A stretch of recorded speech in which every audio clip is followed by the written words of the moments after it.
بسم اللہ الرحمن الرحیم۔ کھجور کا ایسا تاجر کہ جس کو ہرگز نقصان نہیں ہوتا تھا۔ بیان کیا جاتا ہے کہ دمشق میں ایک ایسا تاجر تھا جو ہمیشہ اپنے دوستوں سے یہ کہتا تھا، میں نے اپنی زندگی میں تجارت میں کبھی نقصان نہیں اٹھایا ہے، حتیٰ ایک مرتبہ بھی۔ اس کے دوست اس پر ہنسنے لگے کہ کیا ایسا ممکن ہے کہ ایک بار بھی تم نے تجارت میں نقصان نہیں اٹھایا ہو؟ لیکن دوستوں کو یقین نہیں آ رہا تھا، لہٰذا تاجر نے کہا کہ تم مجھ سے کوئی ایسا کام طلب کرو اور میں تمہیں اپنی اس بات کو ثابت کر کے دکھاؤں گا، کوئی ایسی تجارت کہ جو محال ہو۔ اس کے دوستوں نے اس سے کہا، اگر تم اپنی بات میں سچے ہو تو جا کے عراق میں جا کر کھجور کو بیچ آؤ، کیونکہ وہاں پر کھجور بہت زیادہ ہے اور کوئی بھی تم سے کھجور نہیں خریدے گا۔ تاجر اپنے دوستوں کی اس بات کو قبول کر لیتا ہے کہ وہ اپنی کھجوروں کو بیچنے کے لیے عراق لے کر جائے، اور وہ اس سفر کے لیے تیاری کرتا ہے اور بغداد کی جانب روانہ ہوتا ہے۔ بیان کیا جاتا ہے کہ عراق کا خلیفہ اسی دوران سیر و تفریح کے لیے موصل کی طرف جاتا ہے۔ موصل ایک خوبصورت اور بہاری شہر ہے کہ جو عراق کے شمال میں واقع ہے، اور چونکہ اس کی آب و ہوا بہت زیادہ اچھی ہے، لہٰذا وہ وہاں کی تفریح کے لیے روانہ ہوتا ہے۔ خلیفہ کی بیٹی خود کے قیمتی ہار کو سفر میں گم کر دیتی ہے اور اپنے والد کے پاس شکایت لے کر جاتی ہے، رونے لگتی ہے۔ اب یہ خلیفہ بغداد میں رہنے والوں کے لیے اعلان کرتا ہے کہ جو کوئی میری بیٹی کا ہار مجھے لا کر واپس کر دے، میں اسے بہت بڑا انعام دوں گا اور اپنی بیٹی کی شادی اس سے کرواؤں گا۔ اب جیسے ہی یہ تاجر بغداد کے قریب پہنچتا ہے، دیکھتا ہے کہ لوگ دیوانوں کی طرح کسی چیز کو ڈھونڈ رہے ہیں۔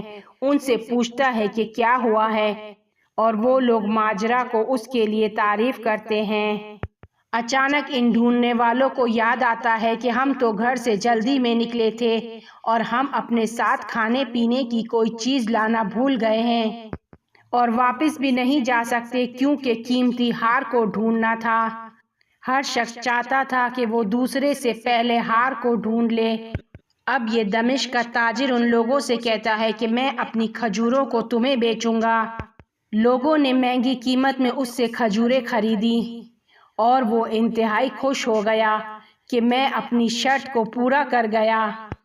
یہ بات جب خلیفہ تک پہنچی تو اس نے اس کھجور کے تاجر کو اپنے پاس بلایا۔ وہ جاننا چاہتا تھا کہ کیسے اس شخص نے اپنی کھجور کو عراق میں بیچا، جبکہ عراق میں کسی کو بھی کھجور کی ضرورت نہیں تھی۔ اب تاجر خلیفہ کے لیے بیان کرتا ہے کہ جس وقت میں چھوٹا تھا، یتیم تھا اور میری ماں میں کام کرنے کی طاقت نہیں تھی، میں نے اس بچپن سے کام کرنا شروع کیا۔ میں اپنی ماں کا خیال رکھتا تھا۔ میں اس وقت صرف 5 سال کا تھا اور میں نے کام کرنا شروع کیا، یہاں تک کہ میں بڑا ہو گیا اور 20 سال کا ہو گیا۔ جب میری ماں کی موت کا وقت قریب آیا تو اس نے اپنے ہاتھوں کو اٹھا کر میرے لیے دعا کی کہ خدا مجھے کامیاب کرے اور میں ہرگز کوئی نقصان نہ دیکھوں، نہ دین میں اور نہ دنیا میں، اور میری شادی حاکموں کے خاندان میں ہو، اور میں جس خاک کو بھی ہاتھ لگاؤں وہ سونے میں تبدیل ہو جائے۔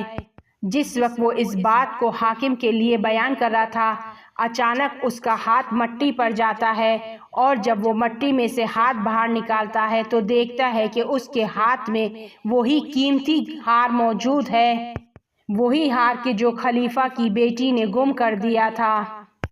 خلیفہ مسکرانے لگا کہ اس کی ماں کی دعا قبول ہو گئی تھی۔ وہی ہار تھا کہ جو خلیفہ کی بیٹی نے گم کر دیا تھا۔ یہی وہ مقام تھا کہ جہاں دمشق کی کھجور پہلی بار عراق میں داخل ہوئی، اور وہ تاجر نیز خلیفہ کا داماد بھی بن گیا۔ سبحان اللہ! ماں کی دعا کس طرح سے اپنے بچوں کی زندگی کو سنوارتی ہے۔ خداوند تعالی ہم سب کو اپنے والدین کے ساتھ نیکی کرنے کی توفیق عطا فرمائے۔